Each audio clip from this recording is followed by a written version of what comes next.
Ano yung ginagamit mong camera dyan, sis?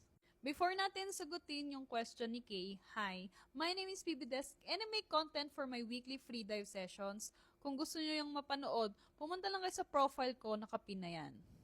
So, ang ginagamit ko pong camera for free diving, yung mga underwater footage, is yung GoPro Hero 10. So, sa tingin ko po, ang dapat ko pong i-share sa inyo is yung settings and kung ano yung memory card na ginagamit ko. So, unahin po natin kung ano yung memory card na ginagamit ko. Ang ginagamit kong SD card is from SanDisk Ultra and 128 gig to. And then, ito na yung settings ng GoPro ko. Gayahin nyo lang yung settings ng GoPro ko. So, dito, punta kayo dito. Tapos, palitan nyo siya. So, mas mataas yung resolution, mas malinaw. Tapos, ang ginagamit ko is 60 frames per second.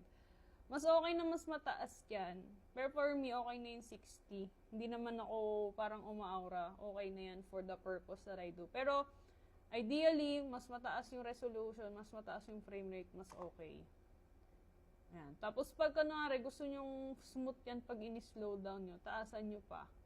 Sagarin nyo, kaso syempre, mas matakaw yan sa memory. Pero sa akin, okay na yan. Yung ganitong kind of settings. Pwede na din to sa akin.